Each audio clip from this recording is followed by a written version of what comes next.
Bonjour, Bonjour, présentez-vous. je me nomme Khoudia Kane, Madame Lo, de la Direction des financements verts et des partenariats du ministère de l'Environnement et du Développement durable. Nous avons parlé de l'économie verte inclusive tout au long de ce séminaire.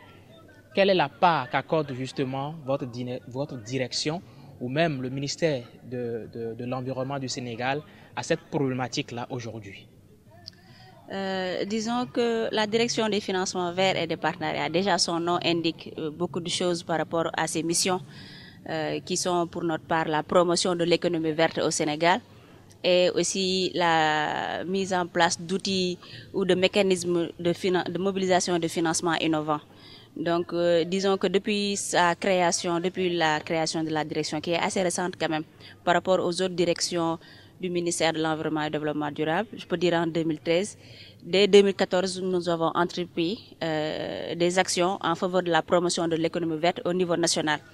Et la première action qui a été menée par notre direction pour promouvoir l'économie verte au Sénégal, c'était de voir comment prendre en charge deux problématiques ou deux défis qui sont extrêmement sensibles au Sénégal. C'est la lutte contre la pauvreté et le chômage. Donc dès 2015, la direction a eu à expérimenter le financement d'entrepreneurs. Les cibles, c'était les jeunes et les femmes qui prennent en charge à travers des projets qu'ils ont eux-mêmes élaborés ou qu'ils ont eux-mêmes, on va dire, réfléchi pour mettre sur papier, de les financer pour qu'on puisse parler aujourd'hui de valorisation des déchets, de valorisation des produits forestiers non ligneux, qu'on puisse parler quelque part de promotion des modes de production propres et de consommation durable. En plus de cela, en plus de ce projet pilote-là, on a eu aussi à mettre en œuvre, en collaboration avec le PNUD, un programme. Là, c'était un projet. On a débuté avec un projet pilote. Ensuite, on a eu le programme d'appui à la création d'opportunités d'emploi verts. Un programme qui s'est beaucoup plus inscrit, en plus des filières classiques que je nommais, comme la foresterie, la valorisation des déchets.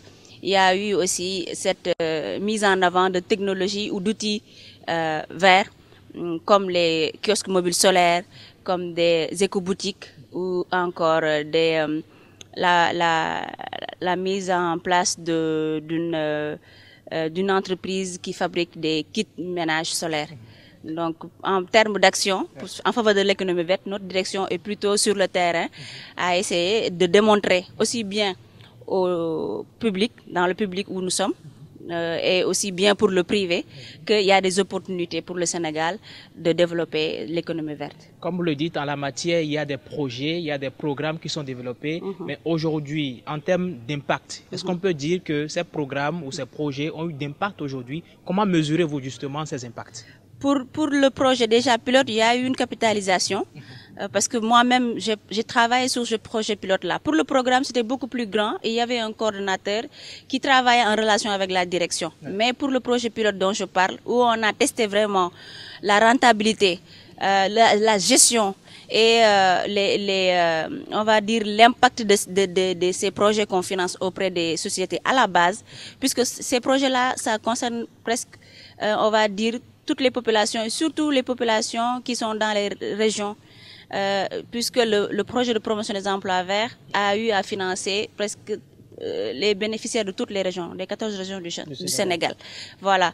Et en faisant le suivi et le monitoring de ces projets-là, on s'est déjà rendu compte qu'il y a beaucoup de populations rurales qui sont dans l'attente pour qu'on les accompagne, pour savoir comment valoriser les produits qui sortent de leur forêt, comment pouvoir arrêter par exemple la disparition de certaines espèces. On les appuie pour qu'ils reboisent, pour qu'ils les entretiennent.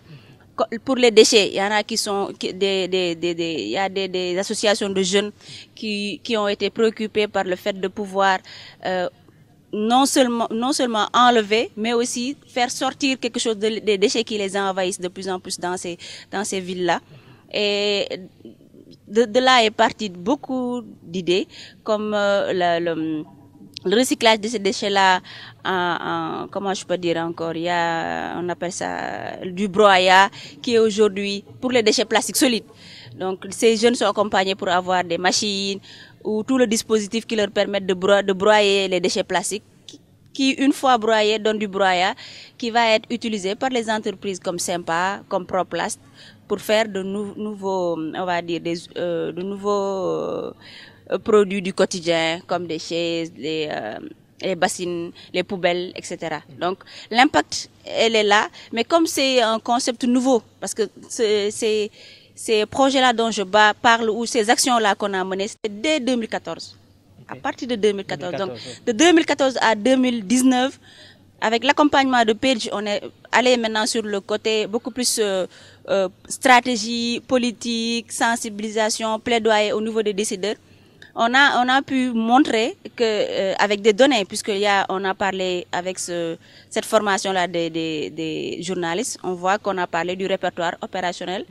Donc sur les métiers verts, on a parlé du document d'orientation stratégique en direction des privés.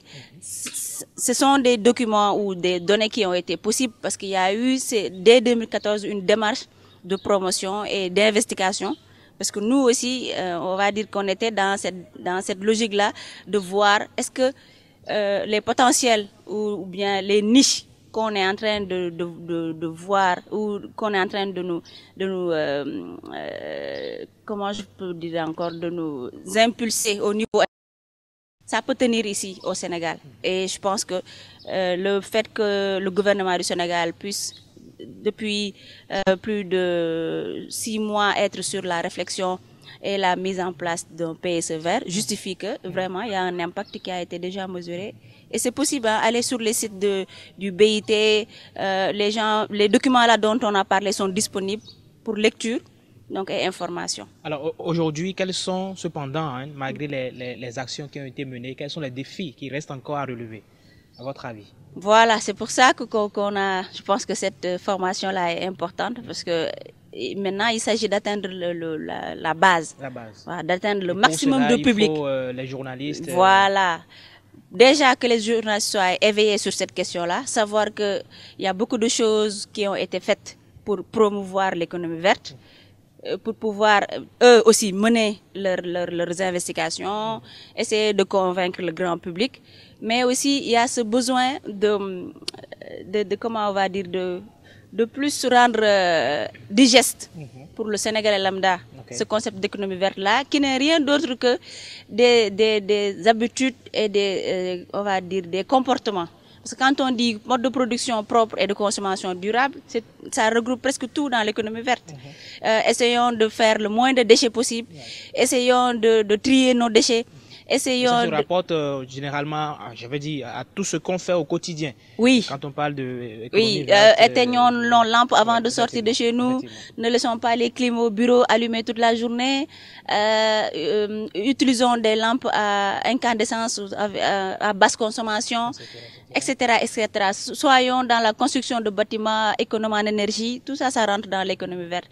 Donc aujourd'hui, si les journalistes sont associés, on espère avoir d'une part cette sensibilisation par rapport à l'effort qui est fait par l'État du Sénégal avec ses partenaires pour instaurer un développement sobre en carbone, mais aussi permettre au Sénégalais lambda de savoir que tel geste est bon pour moi, est bon pour l'économie, est bon pour la planète. Un dernier mot pour finir cet entretien? Je remercie d'abord vous, l'équipe de CESTI, qui avait pris cette initiative-là de me donner la parole pour pouvoir m'exprimer, pas au nom du ministère de l'Environnement, je précise, mais en tant que technicienne qui travaille sur ces questions-là depuis 2015, mais aussi vous lancez un message, je lance plutôt un message en direction de ces étudiants qui sont encore à l'université, à la formation journalistique, de s'investir sur la question de l'économie verte parce que c'est la question d'avenir et que ça englobe la vie sur Terre. Merci. Merci à vous.